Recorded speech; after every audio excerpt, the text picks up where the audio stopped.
भाइयों और बहनों, आप सबों को जय यीशु। आज हम पवित्र आत्मा का फल ईमानदारी के ऊपर थोड़ा सा मनन करेंगे।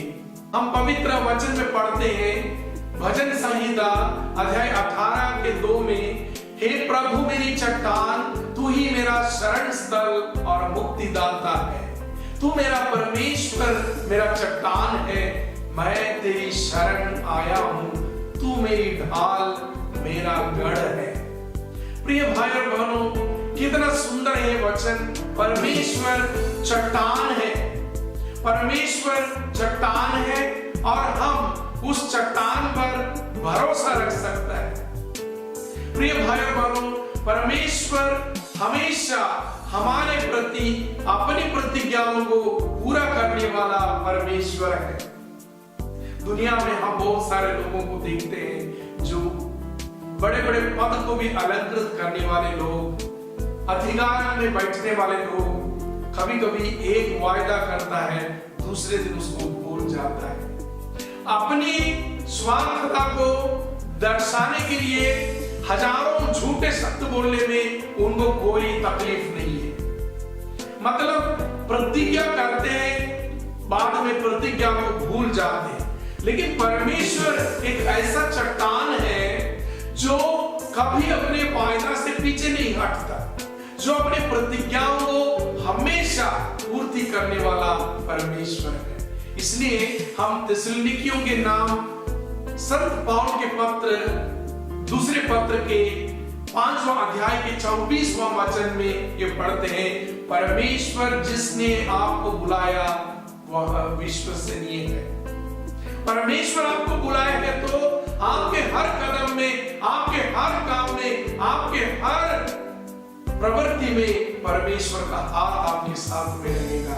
आपको डरने की कोई चिंता करने की कोई जरूरत नहीं है। आप अकेला नहीं है, क्योंकि जिसने आपको बुलाया वह विश्वसनीय है।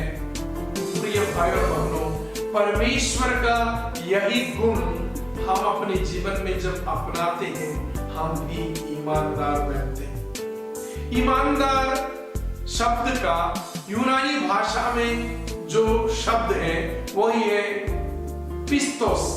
ये पिस्तोस शब्द पेतोस से आता है। उसका मतलब है जो इजीली, जल्दी ही, आसानी से जिन्हें मनाया जा सकता है उसी के बारे में बताते हैं। जिसे आसानी से बनाया जा सकता है, जिसे आसानी से हम जीत सकता है या तो मनाया सकता है, उसी को पेतोस कहते हैं। प्रिय भाई और बहनों, विश्वास और विश्वसनीयता ये परमेश्वर का दान है, क्योंकि इसमें एक दिव्य अनुनय रहता है। परमेश्वर हमारे हृदय में विश्वास पैदा करता है और उस विश्वास के अनुसार ईमानदारी से जीने के लिए परमेश्वर हमारी मदद करता है। प्रिय भाई और बहनों, कभी कभी लोग छोटे छोटे चीजों में भी ईमानदार नहीं रहते। यीशु मसीह हमें दृष्टांत के जरिए सिखाया था, जो छोटी बातों में ईमानदार रहेगा वो बड़ी बातों में भी ईमानदार रहेंगे।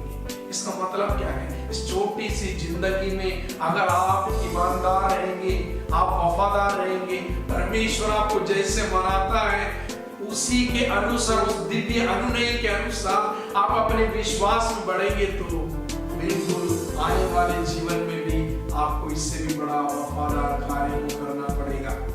प्रिय भाई बहनों, संतों के जीवन में हम इसी चीज को देखते हैं। वो छोटे कार्यों में ईमानदार रहे। कौन एक संत व्यक्ति? ऐसा मत सोचिए संत ऐसा एक व्यक्ति है जो असाधारण जीवन बिताने वाले, ऐसा नहीं है। संत लोग भी हमारे जैसे नॉर्मल साधारण मनुष्य थे और है।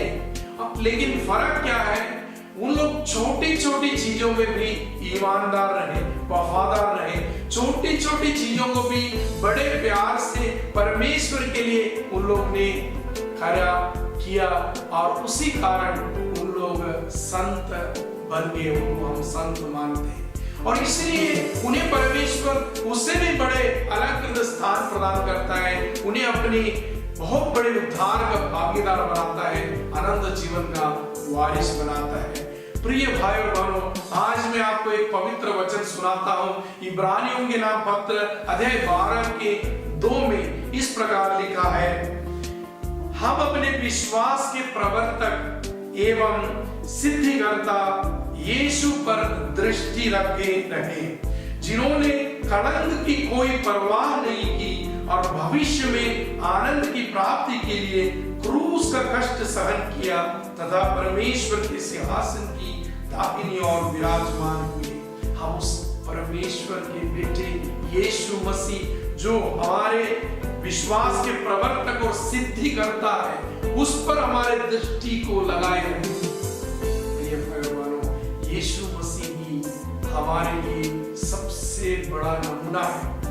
उन्होंने परमेश्वर की इच्छा को पूर्ति करने के लिए इस धरती पर रहते समय हर किस परिश्रम किया और परमेश्वर की इच्छा को पूर्ति करते हुए एक वफादार, ईमानदार सेवक जैसे अपने जीवन को समर्पित किया और हम सबों के लिए उदाहरण बना है। प्रिय भाई और बहनों, पवित्र आत्मा का फल है ईमानदारी। हम जांच करें हमारे जीवन कैसा है। इस जीवन में वही वफादारी है, विश्वसनीयता है। क्या हमारे साथ जो लोग रहते हैं, चाहे हमारे परिवार के लोग हो, चाहे हमारे कलीसिया के लोग हैं, वो लोग हम एक चट्टान को देख सकता है? क्या हमारे विश्वास रूपी घर को चट्टान के ऊपर बनाया है कि हम इधर उधर नहीं हिलेंगे? जब परेशानियां आएंगे, सतावट आएंगे, हम कैसे हैं? क्या हम उस परमेश्वर पर भरोसा रखकर एक चट्टान के समान विश्वसनीय बनकर रहते हैं या नहीं? सवाल एक एक व्यक्ति के जीवन के ऊपर है। इसलिए आइए हम उस आत्मा से ही विनती करें। सर्वशक्तिमान पिता परमेश्वर, पवित्र आत्मा परमेश्वर, धन्यवाद देते हैं प्रभु जी, इस महान गुण जो आप हमारे हृदय में जगाता है, जो दिव्य अन्नय से पैदा होता है, प्रभु जी हमें बढ़ने दें और हम उसी के अनुसार जीवन बिताने दें। हमें ईमानदार बनाइए, हमें आपकी जैसे चट्टान बनाइए, हमें हमेशा एक शरण गढ़ बनाइए, ताकि जो हमारे जरिए आपके पास आते वो कभी लज्जित होना नहीं पड़े। वो हमेशा वही एक स्थायी स्थिर ढाल और एक ऐसे एक स्थिर स्थान हमें और हमारे जगह में पाए, ताकि वे लोग भी आपके महान स्वर्ग राज्य के वारिस बनने पाए। प्रभु जी धन्यवाद देते हैं, हमारे जिंदगी को बोलिए, हमें उस फल उत्पन्न कर दीजिए। सारी बातों को आपके हाथों में समर्पित करते हैं। पिता,